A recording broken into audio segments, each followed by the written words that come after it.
I've fallen behind. I'm in summertime mode. And so there's a lot of different eclectic things that are going to go in today's video. Today, I'm going to start with a book giveaway, and then I'm going to do 2 book reviews, and I'm going to end with a shout out. So it's kind of eclectic today. I was going to do a bunch of little videos, but instead I'm throwing it all in this one big video, but I'll have chapters for you. So if you're interested in any of this stuff, stay tuned. So if you want to hear about some new Christian fiction out there, stay tuned.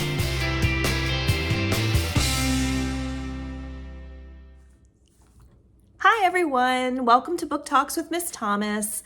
I'm Miss Thomas. If you like to hear about books, and if you're interested in my Philippians 4 project, this is a Philippians 4 video, so it's dedicated to Christian books largely. Yes, entirely to Christian books today. So if you are interested, please subscribe if you're new. And if you're returning, thanks so much for coming back. Welcome back. I'm glad you're here.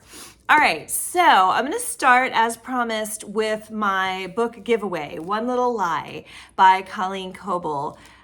These glasses are bothering me. I'm going to take them off. Okay, so One Little Lie by Colleen Coble. If you saw my Outer Banks vlog, you saw that I was at the ocean when there wasn't a lot of beach. The beach got very, very narrow because of the houses are close to the water, and it's just a mess. So if you're interested in beach erosion and that kind of thing, the Outer Banks vlog would be interesting to you. But anyway, I was on a very narrow strip of beach when a wave came up and ruined my book. And it was so cool because I ordered a new one directly from my phone while on the beach, which to me is just, it blows my mind away. Our library had a policy for as long as I can remember that if you damaged a book, you could replace the book. So I bought a book and I brought it to the library, and it was this book. And I said, hey, I'm really sorry, but I was reading the book and it got ruined. Here's another one. And they said, oh, well, we no longer allow you to replace books. You have to pay us to order from the people we like to order from to replace it. And I said, but this book is in mint condition. I mean, it's in better condition than the book I borrowed, and it's a hardback. And they said, nope, we will, what do you call it? Exempt you from the fine this time, since it's a first offense and we have other copies of the book. So they said I didn't have to pay a fine or anything. I didn't have to pay the replacement of the book. And I said, but it's a really good book. I loved this book. It was so good. And, I'd like to have it replaced. How much does it cost to replace it? And they said $26. And I said, but I got this for $10. I don't want to pay $26 because you prefer, to do business with somebody when I got it for $10 from a lovely person. I don't remember who, but they were like a small Christian store. They even sent me like a bookmark, which I'm keeping. That's not part of the giveaway. But anyway, I loved this book. I want to share it. I feel responsible for the loss of one of these books, and I do want to replace it. So I'm going to make this a giveaway. So if you put in the comments that, put in the comments your favorite Christian book, and I will enter you in the giveaway. It has to be United States only, because from what I understand, shipping is quite steep in other, international shipping. So I apologize to those of you who are in other countries. But if you are in the United States and you'd like to be in a giveaway for One Little Lie by Colleen Coble, then put in the comments what your favorite Christian book is, and I will enter you in a giveaway, and I will send this to you. This book was so good. And it's the first book of a 3-part series.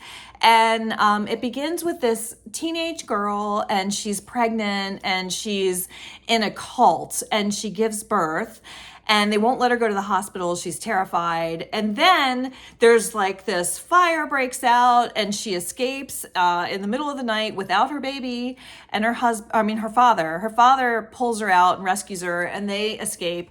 And they both become very active in the police. And so now she's, fast forward several years, and she's this police detective. And there's this crazy serial killer on the loose, and there's this vigilante, this spree of vigilantism, really bizarre crimes. Not real graphic. I am a Christian, so it's not like a real graphic, disturbing mystery, but it's a fantastic mystery. One Little Lie. Highly, highly recommend it. One of my favorites. I love Carrie Stewart Parks. She's still my favorite, but this is coming a close second. So One Little Lie by Colleen Coble. If you would like to be entered in the giveaway, put your comment down below. Tell me a good book, because I'm definitely on the hunt for good books. I have said this in other videos, but in case you're new here and you don't know, I am doing what I've named the Philippians 4 project, and I'm trying to create a list of books for young adult Christian readers. And I want to give that list along with a check for $500 to the local Christian school so that the library can have some engaging books, because it breaks my heart that, when people think Christians are boring or, very bland, there's all kinds of good Christian literature out there. And I want the young Christian reader to know that. So I'm trying to come up with a list of engaging books for the young adult Christian reader. And I like this one. Now, it doesn't have to be, for my Philippians 4 book list, it doesn't have to be Christian specifically, but it definitely has to be clean, and it can't be in opposition with any view from the Bible. So no blasphemy, profanity, vulgarity, obviously nothing sexually explicit or inappropriate. So this one, yes, the girl is in a cult, and but she escapes, and it is a Christian book. So I will put this on the list. I may do trigger warnings on my list when I give it to the school. I haven't decided yet, but definitely that was an outstanding book, and I would love to share it with someone. So please enter the giveaway. Next book for my list. This is definitely something that is going to go on the Philippians 4 book list.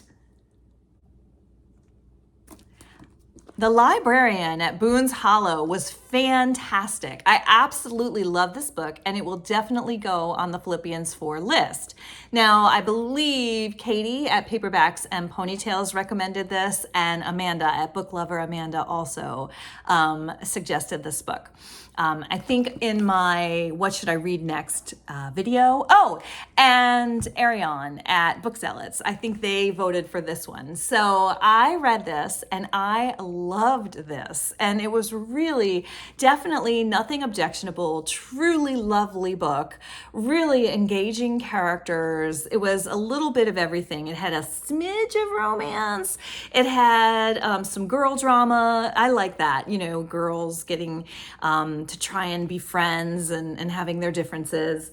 It had a little bit of historical fiction, because this is the story of Addie during World War II, right after the stock market plummets. She is in college, and her parents can no longer afford her tuition. So in the very beginning of the book, I would imagine this is Addie. Addie is notified that her tuition has not been paid and she must leave her college. She can't finish the school year. Now, she is a librarian at the college. She helps to pay her room and board by working at the college library. And so there's a librarian there that offers her a place to stay. That's also a very small part of the story, but I just have to say that because I loved that. She offers Addie a place to stay. And Addie's staying with her, and she makes quilts for all the different people who, are hurting financially and need quilts. And so Addie is up all night cutting scraps of fabric to try and make quilts. And I just thought that was such a neat it was a small part of the book, but I really appreciated that. The idea how everyone would donate clothes that they can no longer wear, and the librarian had taught Addie to cut up as much possible clothing so that no scrap is ever wasted. And I know my parents were survivors of World War II, and my mother, she used to take the coffee filters and rinse them out and reuse them, and it would drive my father crazy. And he would say, "It's not World War II anymore, we can afford another coffee filter," and they would argue about the coffee filters. And so I just, there is that mentality left over from World War II that I kind of enjoyed that nod to that, use every little bit. But anyway, that's sort of a bunny trail. The book, Addie, she is living with this librarian when another another job becomes available, and she has to go on horseback and give library books to people who are otherwise impoverished, and many of them can't read, and so they just want picture books. And a lot of the books that are popular are recipes, and so the magazines with the recipes are so very worn that she creates a scrapbook where she cuts out the recipes. And so it's just a very, very lovely book. And there's a character in the book named Emmett, who I guess would be the love interest, but not really. I loved this particular book because it wasn't overtly a romance. It was like Addie and Emmett kind of had a chemistry, but that really wasn't the crux of the book. So, it was just the story of Addie trying to make her way during the Great Depression and how she finds her way with these people in this community, because at first they don't want anything to do with her because she's an outsider. And then she lives with this other woman. In her new job, she gets a new home with this woman. I think her name was Nanny Faye. And Nanny Faye is absolutely rejected by the community.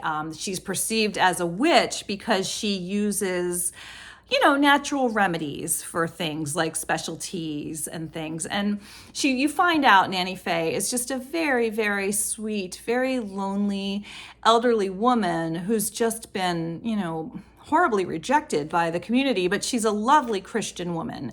And so she and Addie form a unique relationship that I really enjoyed. And then there's this character named Bettina in this book. And Bettina, she sort of represents the community, all the judgment and the narrowness of the community. And Bettina is someone that I wanted to hate. She does some things that are horrible, and you just think, oh, I don't like that Bettina. And then she turns around and does something, and your gut just wrenches for her. She's actually someone that I wanted to hate and had to love. So I really appreciate that also about The Librarian of Boone's Hollow, because I think that's what a real godly book should do. It forces you to confront your own desire to be narrow and open your heart. And I had to open my heart not only to Addie, but to Bettina. So I really appreciated that about the book. I loved it. And this will definitely go on the Philippians 4 list. It is a book with a sequel, I believe, so I can't wait to look at that. And I want to thank you lovely ladies out there who suggested I read it. Believe it or not, those weren't even my shout outs. I have a shout out at the end. So, but I did have that What Should I Read Next video, and another book that people recommended was In Search of a Prince, and by Toni Shiloh.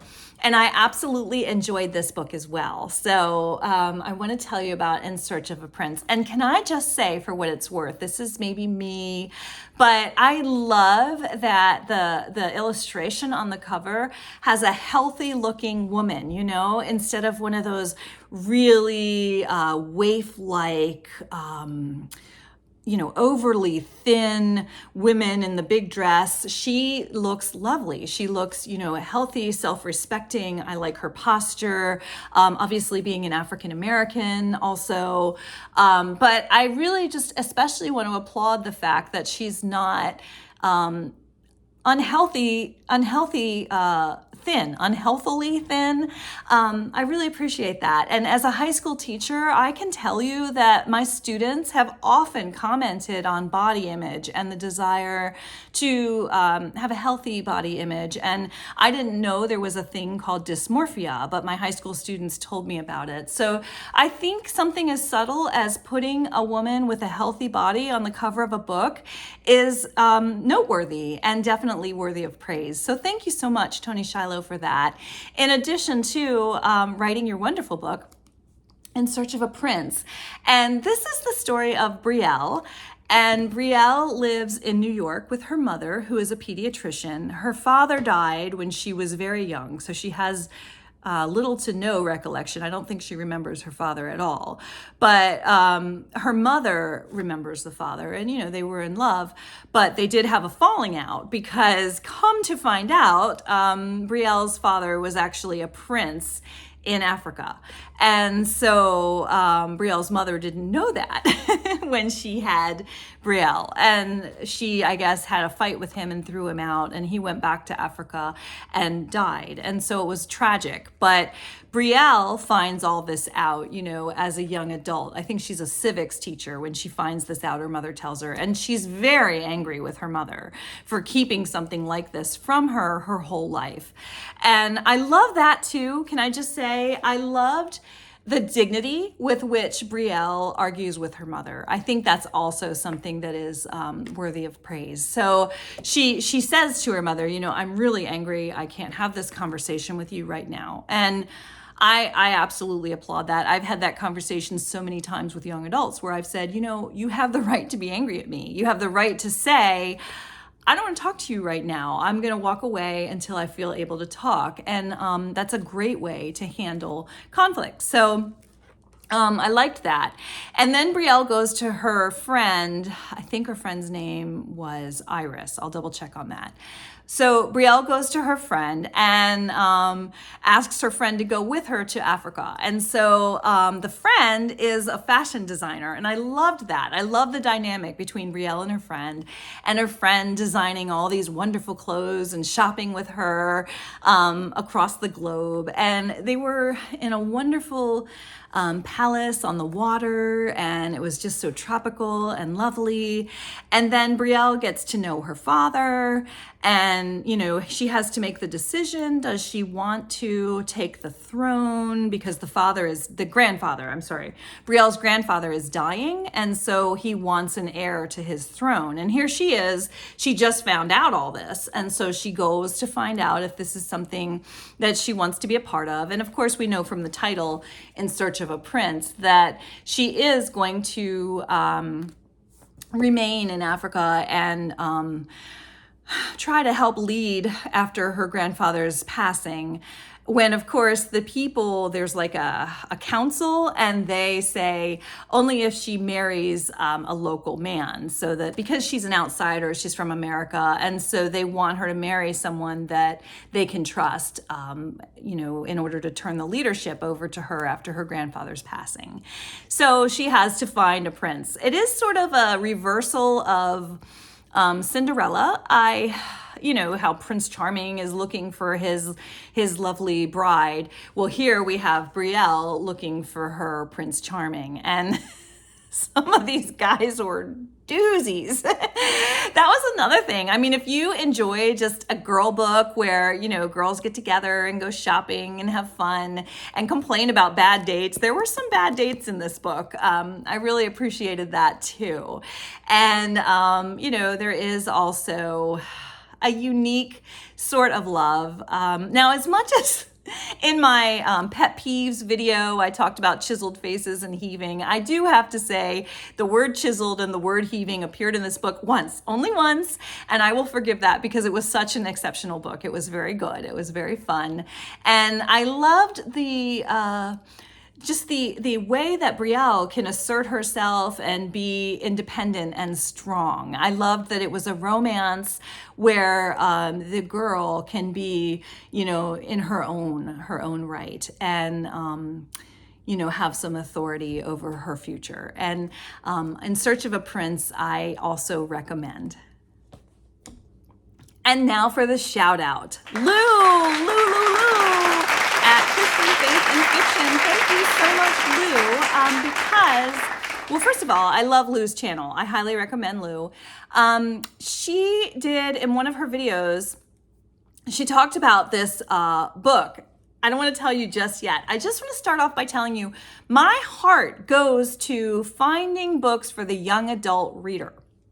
And as a mom of 2 boys, it really bothers me when boys especially don't have anything, good to read, something godly and clean and lovely and still appropriate for, that would be interesting to a young adult boy, a teenage boy. And Lou mentioned in one of her videos that there is a Bible written in graphic novel form by artists of either DC, Marvel, or both. I'm an old woman, so I don't know a whole lot about it, except to say that my sons love Marvel and DC comics. Although my older son is more DC than Marvel, but he loves both. Both of my boys love DC and Marvel. And so when Lou mentioned that this is a graphic novel, a Bible in the form of graphic novel, not only graphic novel form, but by, I think his name, it says here, Sergio Cariello, illustrator of the Action Bible, Marvel and DC illustrator. So there he is. I had to buy it. I ordered it right away as soon as I saw the video, and I gave it to my oldest son. I think my youngest son might have been a little disappointed, but they can share it. But my oldest son just graduated from college, and he's getting ready to, start his career, and he has a couple of Bibles. I'm so fortunate to have godly young men in my family, but I wanted him to have this one. I thought he would appreciate this one, and I was just so thrilled. So if you guys are interested, you can put in the video in the comments below, and I didn't want to take the plastic wrap off because it's, for my son, but once he opens it, maybe I can do a full review of this and show you some of the illustrations inside. So thank you so much, Lou. And please, everyone out there, if you can suggest things that would be interesting to the young adult reader, then especially the young adult Christian reader, please put that in the comments, because I really do have a heart for that. And please pray for our young adults out there, and especially for engaging and worthy reads for the next generation. So I'm going to leave you with that. It's just such an important thing to me right now. And I want to thank you for listening. If you only wanted to hear a chapter, then that's fine. It's a kind of a thrown together video, but I've been falling behind, and this is just a bunch of stuff that's been going on. So thanks so much for listening, and I hope you're having a great week and you're out there reading wonderful things. Bye for now.